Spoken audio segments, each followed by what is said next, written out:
질문들 계속 있습니다. 그러니까 이어서 질문 드릴게요. 네. 이번에 이제 아시다시피 이제 저희도 참 안타깝게 저희 봉사 단원들도 현장에서 이제 나올 수밖에 없었는데요. 이렇게 현장에서 이제 뭐 봉사단뿐 아니라 또 외국인 활동가들이 또 국내로 각자의 또 본국으로 돌아가게 되면서 어떻게 보면 자연스럽게 국제개발협력의 좀 현지화, 현지 뭐 직원들이나 현지에 남아 계신 분들을 통해서 진행되는 국제개발협력의 현지화가 좀 촉진되는 계기가 아닌가 생각을 하는데요. 바른 형태의 현지화가 이루어지기 위해서 필요한 것은 무엇인지, 그리고 어떻게 하면 좋을지라는 질문이 있었습니다. 저희 고민이 그 현지화란 말씀을 하셔서, 근데 사실 여기에서는 우리 북한 용어를 사용해서 주체사상 우리가 스스로 해보자라는 생각이 이쪽에서 이제 자라나야 되는 거죠. 이게 localization 뭐 이렇게 얘기하니까 우리가 마치 지역화, 현지화를 우리가 부여하듯이 많이 표현을 하잖아요. 근데 실제로는 주체적인 인간이 되고 스스로 이니셔티브를 취한다라는 게 그게 맞습니다. 이 얘기를 처음 논의한 문제가 아니거든요. 헤아려 새 것이 없다고 정말 저희가 이제 뼈아픈 경험이지만 하나 이제 과거로부터 배울 수 있는 역사로부터 배울 수 있는 일이 있습니다. 한국에 이제 기아대책 기구가 있고 그게 이제 전 세계에서 Food for the Hungry International이라는 이름으로 등록돼서 활동하는 단체입니다. 아프리카에도 6개국에서 일을 하고 있고요.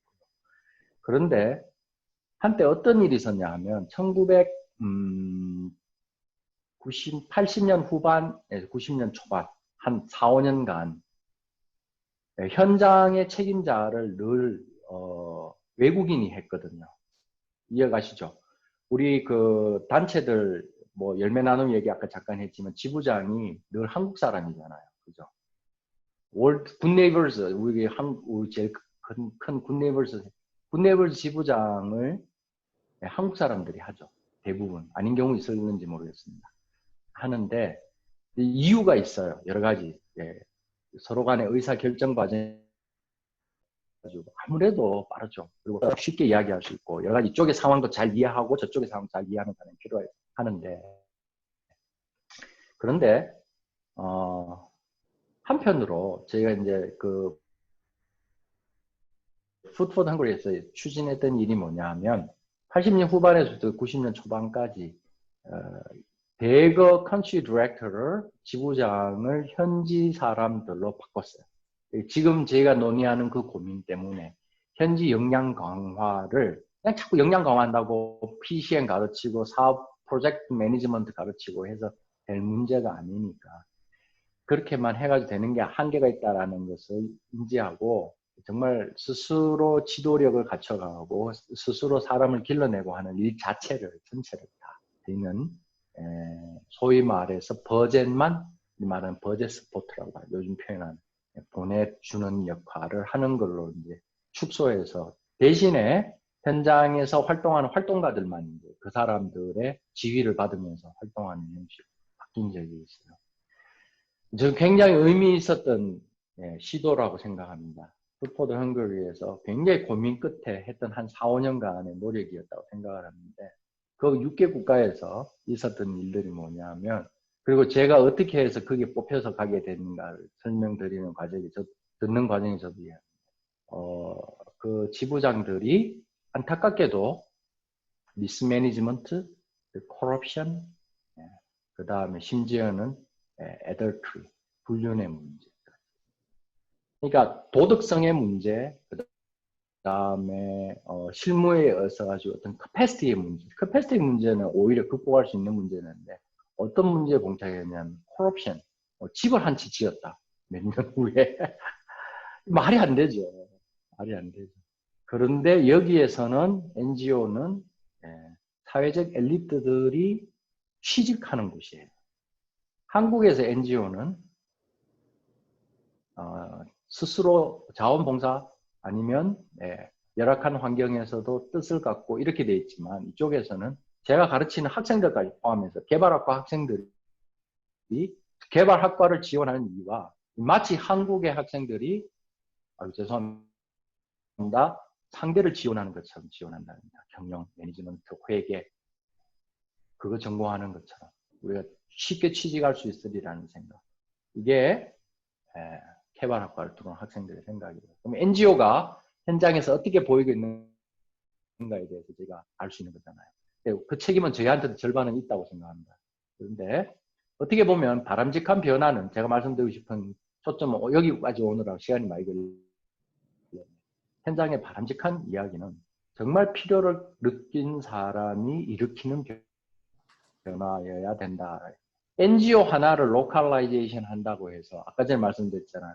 저희가 로컬라이제이션을 우리가 시키는 것처럼 아니면 우리가 던져주는 과제처럼 말해가지고 그렇게 일어나는 변화가 아니라는 거예요. 내가 로컬라이제이션이 불리는지도 모르는 어떤 한 사람이 자기 문제를 심각하게 아니면 깊이 깨닫고 그 고찰 끝에 얻은 어떤 자기 나름대로의 솔루션을 갖고 해답을 갖고 열심히 매진하며 살아가는 분들.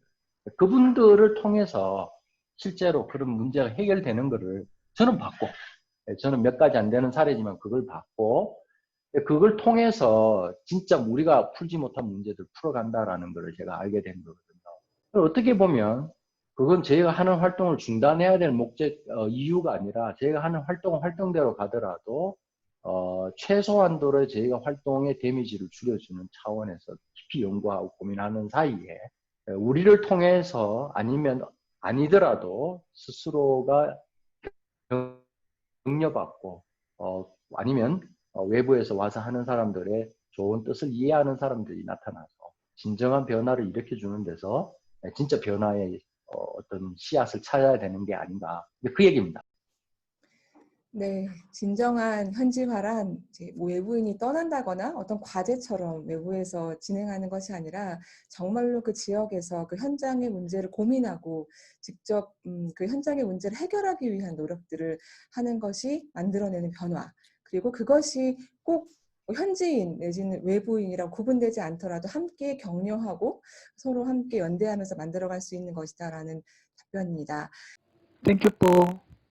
네, 그러면은 이제 마지막 질문 드리겠습니다. 지금 K쇼씨 저희 그 직원들이 갖고 있는 좀 실무적인 고민인데요.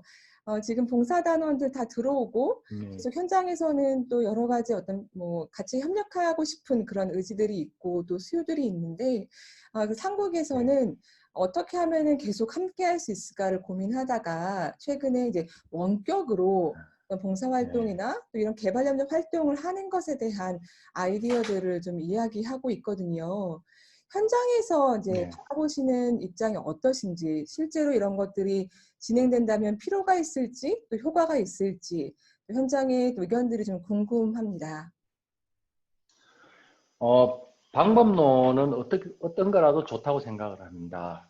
그게 온라인으로 하는 거에 이제 뭐 지금 당장 저희 한국에서는 그게 유일한 통로가 될 수 있을 것 같으니까 온라인을 생각을 하시는 건데 그런 것도 좋고 근데 제가 어떤 매개를 저희가 사용한다고 해도 중요한 건 뭐냐 하면 반대편에 있는 사람들 아니면 우리 대화에 이제 터미널 쪽에 있는 사람들 입장에서는 정말 진짜 이제 그분들의 이제 마음이 느껴지면 어떤 매개를 통한다고 방법론을 한다고 해서 오해 없고 정말 받아들이실 수 있다라는 겁니다. 뭐 테크니컬한 거 트레이닝하는 방법이나 이런 것들 연구하고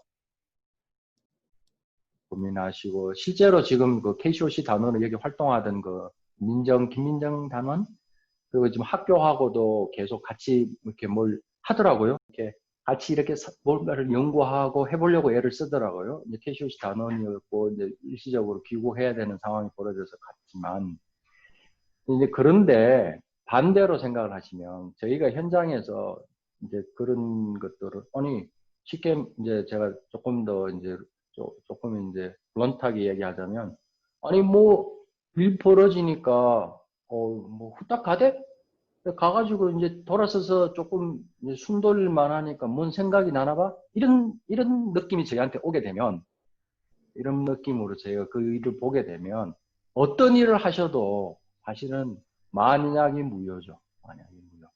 제가 아프리카 사람이라고 가정을 하시고 한번 잘 생각해 보세요. 뭐 월드 프렌즈, 단어도 좋고 느낌도 좋은데 어려울 때 친구 알아본다는데 어려움 당하니까 제일 먼저 없어져? 그럼 어떻게 생각하시겠어요? 월드 프렌즈예요? 월드 애니미예요? 월드 레퓨지예요? 월드 런웨이예요? 그런 거예요. 그게 아프리카 사람들이 느낄 만한 감정이란 말이에요. 말을 안 하지. 왜냐하면 괜히 서툰 말 어떻게 했다가 서투른 말 했다가 나중에 지원이 끊어집니다. 파이낸셜 에이드가 국가의 예산의 30%가 넘는 나라에서 구호 기금이 끊어지면, 재정 지원이 끊어지면 그때는 어떡할 겁니까? 이게 사람 비굴하게 만드는, 비굴하다 그러지만 그게 사실은 와이즈한 거예요. 그게 아프리카 사람들이 지금 숙명처럼 안고 살아간단 말입니다. 저도 생각하자면 다시 월드 프렌즈가 돌아와도 당신 진짜 프렌즈는 생각 안 할 것 같아요. 만약에 제 느낌입니다. 그죠?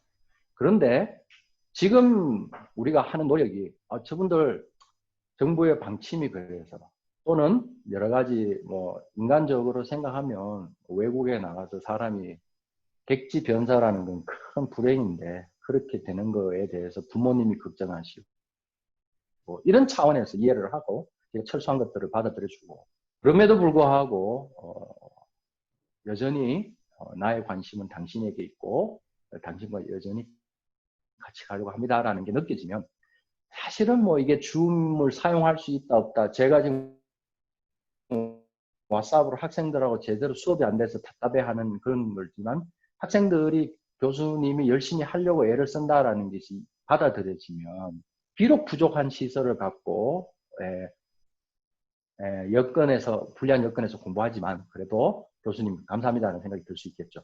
반대로 저희도 마찬가지입니다. 한국을 쳐다보면서 저렇게 떠나갔지만 여전히 우리와 함께 하려고 하는구나 라는 게 느껴진다면 아무 문제 없다는 겁니다. 방법론은 늘 우리가 갖고 있는 목적에 따라가게 되는 거거든요.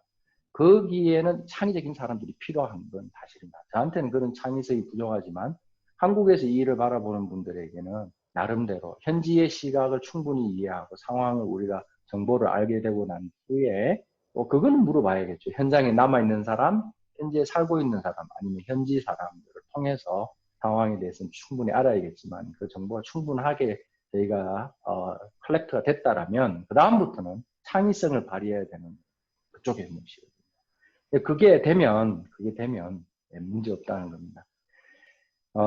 어쨌든 어려운 여건이에요. 제가 생각할 때는 저도 초유의 일이고 처음 겪어보는 일인데 근데 이 상황 자체는 처음 겪어보는 일인데 이 사건의 본질 자체는 변한 적이 없는 일이라는 겁니다. 저희가 언제 커뮤니케이션이 늘 원활한 상태에서 일해 왔습니까? 그렇지 않거든요. 어려움. 저는 팩스로 공부하고 주고받으면서 일할 때 여기 아프리카 난민촌에 보내지는 사람입니다. 유일한 통신 수단이 팩스 머신이었어요. 위성 전화기. 그런데 지금은 지금 얼굴 보면서 지금 이야기해요. 이게 불과 한 20년 만에 일어난 변화입니다. 근데 기술과 이런 것들은 점점 더 이걸 가능하게 만들어주는 여건과 상황 속에 있다는 거예요. 예전보다 훨씬 더 양호한 조건이라는 거예요. 코로나 바이러스 빼고. 그런데 이렇게 좋은 기술과 이런 것들이 우리의 간격을 좁혀주고 있는 이게 추세입니다. 추세로 가고 있는 건데 이런 문제가 하나가 생긴 겁니다. 이게 이런 것들이 어려워지고. 근데 사실은 그동안에 우리가 밟아온 어떤 경험의 축적과 이런 것들이 이 문제를 더 쉽게 해결해 줄 수 있는 여건은 만들어 준 거다. 그걸 못 해내면 이 여건에서도 못 해내면 사실은 부끄러운 거다. 이게 조금 더 창의적일 필요가 있는 거 아니냐. 여태까지 했는 것만 기억하고 있으니까 암담한 건 사실이에요. 그런데 여태까지 저희가 갖고 쌓아오고 축적해온 어떤 공력이 있다면 이 순간에 우리가 정말 필요한 브레이크스루라 그러죠. 돌파구를 찾아주는 데는 도움을 주고 있다라고 반대로 생각해 보면 저희보단 나아야죠. 지금 활동에 뛰어드시는 분들이 저하고 25년의 차이가 있다면 제가 25년 전에는 아프리카를 가면 이 사람이 살아있는지 죽어있는지 확인이 금방 안 됐던 시대에 나왔다는 겁니다. 그렇게 말하면 제가 여러분보다 더 단순 과감 무식했던 건데 지금 안 그래요. 그죠? 지금 그런 상황 아니라는 겁니다. 그러면 최소한 제가 이렇게 말하면 이제 조금 오펜드 될 수도 있겠지만 25년이 지나서 이 일을 시작하시는 분은 저보다는 훨씬 더 좋은 조건에서 이 일에 뛰어드신다고 생각합니다. 그렇다면 뭔가 더 제가 생각하지 못하는 25년 된 구닥다리가 생각해내지 못하는 뭔가 여러분들이 그 뭐라 그러죠? 요즘 쓰는 말 엣지, 엣지란 말을 제가 이해를 못해요. 엣지 있다 이렇게 야 이게 엣지 있다는 말을 이 한국에서는 너무 이 단어들을 정말 엣지 있게를 쓰시더라고요. 그래가지고 엣지란 단어 최근에 들었는데 엣지란 뜻도 잘 생각해 보세요. 커링 엣지라는 말이 정말 어떤 일의 끝에서 와 계신 거잖아요. 하이엔드라는 말, 그 끝에 와 계신 거면 정말 창의적인 아이디어와 앞으로 나아갈 브릿지를 만들어내는 건 그 엔드에서 계신 분들이 하실 수 있는 겁니다. 25년 처져 있는 사람에게서 찾을 수 있는 답이 아니라는 거거든요. 어쩌면 여러분은 지금 그 질문하시는 거는 답을 이미 알고 계신 분이거나 답을 알아내실 수 있는 분이 과거를 향해서 질문하시는 거라고 보입니다. 의미 없다는 뜻이 아니고요. 또 누구야? 호치라는 노르웨이 분, 오래된 미래. 그분이 라다크에서 굉장히 오래된 인류의 생활 양식과 방식을 통해서 어쩌면 우리가 살아가야 될 미래의 답은 그곳에 있지 않는가 하는 지혜를 얻으신 거잖아요. 저한테는 그 제목 자체가 훨씬 더 의미가 컸던 거거든요. 오래된 미래. Ancient Future. 그게 답입니다. 그게 답입니다. 어떻게 보면 그래서 저한테 질문을 던져오신 거고 25년 전에 사람에게 질문하시는 거거든요. 제 시간은 사실 그게 멈춰 있습니다. 25년 전에 아무것도 모르고 고마까지 날아갔던 사람이 갖고 있는 그게 사실은 지금까지 저를 버티게 하는 거거든요. 근데 그렇다면 이 시간의 경과에 따라서 제가 얻은 새로운 지식과 경험이 있을 수는 있지만 제 토대는 거기에서 출발합니다. 그리고 늘 거기에서 뭔가의 방법을 찾고 연구하고 생각하는 사람이라는 거고요. 25년 후에 줌으로 회의할 수 있는 분들이 출발점은 거기입니다. 그러면 거기에서 1세계의 우리와 동일한 상황에서 살아가고 있는 많은 사람들에게 뭔가의 브레이크를 찾아주는 것은 그분들 몫입니다. 이게 뭐 질문하시는 분에게 부담을 안겨주는 식의 대답으로 계속 가는 것 같은데 사실은 그럴 수밖에 없어요. 네, 그 방법론의 문제가 아니라 이제 현장과 여전히 함께 하고자 하는 진심, 그 마음이 담기는 것이 가장 중요하고 또 거기에 더해지는 새로운 혁신과 창의성은 25년 후에 활동하는 당신들로부터 나오기 원한다라는 또 선배님의 답변이셨습니다.